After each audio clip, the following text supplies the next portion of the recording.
Biker Boy Weekend Part 2. Now, I've woken up early and I'm a bit pissed because everyone's still sleeping and I just want to get active. In this part, I'm going to show you swimming in Loch Ness, having a barbecue, more riding, and explain how my boy nearly killed us in the van on the way up here. Now, everyone's up and out and about. Now, I speeded up this footage because I know part 1 dragged on a little bit and the audio weren't the best. But up in these mountains, there's no reception on your phone, so we just keep getting lost. So we're up in these mountains with no reception and we're all running out of fuel. So we'll just take a few pictures, enjoy the moments. Shouts out to Al. He had a bad crash on his R1 before this trip, couldn't bring that one. Thank God we found a petrol station. So here we are at the Loch Ness. Obviously we've got to leave our bikes up the top here, but just check this out. The views, stunning. I'm up here, just keeping an eye on my bike. The boys are down there. Look, they made it into the water already. You gotta love it. So the boys are out there in the Loch Ness. Now, you come to these extreme places, you have to do extreme things. Who else can say they came to Scotland and swam in the Loch Ness? And the water was absolutely freezing.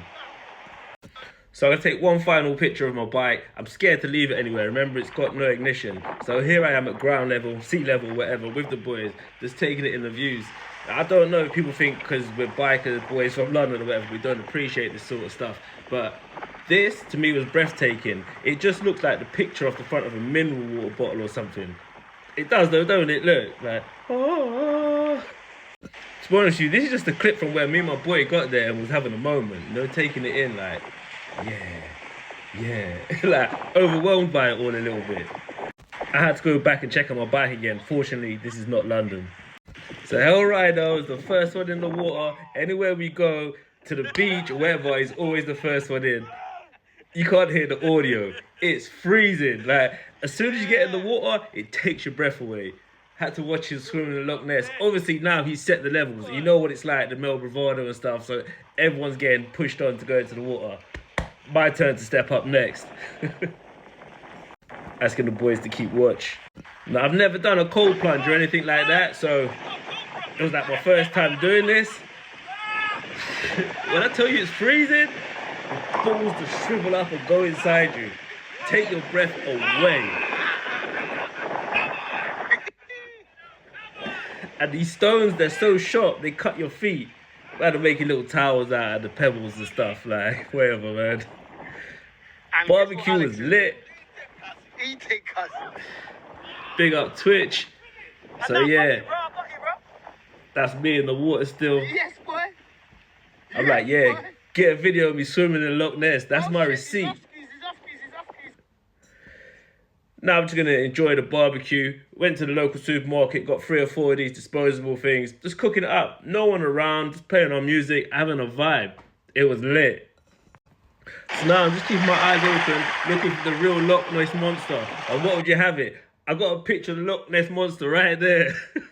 Obviously my rock tower was the biggest, so I was gassed. Now this is crazy. On the way back, we got papped. This is us lot riding. I'm at the back, someone else has got us on a GoPro.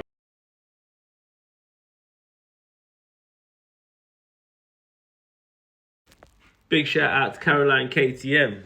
I've added extra footage to tell the story. So my boy's addicted to Starbucks. He drinks it 2-3 times a day, every day. So I'm driving on the motorway, obviously he wants a Starbucks. I drove by the first service station. The second one didn't have Starbucks, so I didn't stop. He was a bit annoyed by that. The third service station, I was in the zone, I forgot, I drove by. He's going crazy. He's bouncing all around the van. He's grabbed the steering wheel, pulled it out of gear.